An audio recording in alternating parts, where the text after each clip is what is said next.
Vidarbha news Marathi, सकारात्मकतेचा शिलेदार। नमस्कार। आमच्याकडे 12 तारखेला एक कंप्लेंट आला होता की जनसंघर्ष अर्बन निधी लिमिटेड म्हणून एक कंपनी आहे, त्यांच्या मेन ब्रांच दिग्रस मध्ये आहे।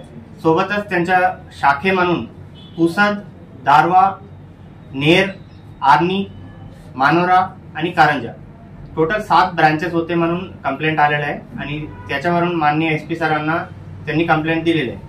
आणि पुसदच्या एक कंप्लेंट आणि दिग्रसच्या कंप्लेंट वरून आम्ही माननीय एसपी सरांनी आमच्याकडे चौकशी करायला पाठवले होते। त्याच्यावरून आम्ही चौकशी केली आणि चौकशीमधून काल माननीय एसपी सरांना आम्ही इन्क्वायरी रिपोर्ट पाठवले आणि इन्क्वायरी रिपोर्टमध्ये असा निष्पन्न झालेला आहे की जनसंघर्ष अर्बन निधी लिमिटेड म्हणून जे कंपनी आहे त्याच्यामध्ये जे ओनर आणि बाकी जे बोर्ड ऑफ डायरेक्टर्स होते ते पैसे परत द्यायला तयार नाहीये आणि टोटल अंदाजे 44 कोटींची फसवणूक झालेली आहे असा आम्हाला इन्क्वायरी मधून निष्पन्न झालेला आहे।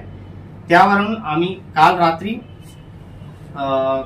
आयपीसी म्हणजे बँक एक कंपनीच्या उद्घाटन झालेलं आहे 21 मध्ये, त्यामुळे तेव्हापासून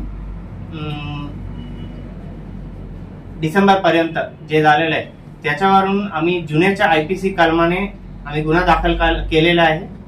406, 409, 420, 120 आणि 34 आयपीसी सेक्शन्स प्लस एमपीआयडी म्हणजे हा एक प्रॉपर्टीचा विषय आणि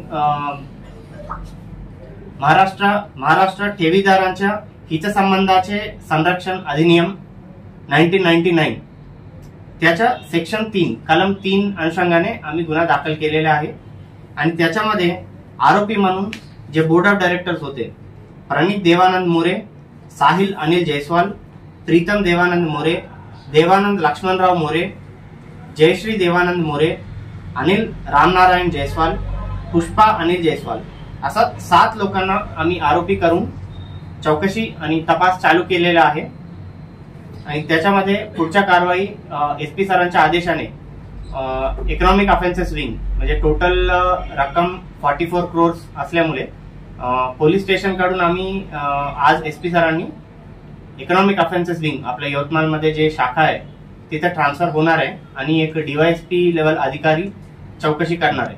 त्या संदर्भाने पुढे जाऊन एसपी सरांनी आदेश जसा देणार आहे त्याच्यावरून तपास होणार। आणि सर्वांना एक विनंती आहे की दिग्रसच्या लोक चौकशी चालू झालेला आहे आणि तपास मध्ये जे निष्पन्न होणार आम्ही करणार आहे। त्यामुळे तुम्ही म्हणजे जितक्या लोक ऑलरेडी कंप्लेंट दिलेल्या आहेत त्यांच्या कंप्लेंट आम्ही घेतले आणि त्यांच्या सोबत जे कंप्लेंट दिले नाही त्यांच्या पण आम्ही सर्व रेकॉर्डवर जे आहेत सर्वांच्या चौकशी होणार आहे, सर्वांचा तपास कंटिन्यू होणार आहे। तुम्ही परत कंप्लेंट देण्याची काही गरज नाही, एफआयआर दाखल झाल्यानंतर आमचा तपास कंटिन्यू राहणार आहे। थँक्यू।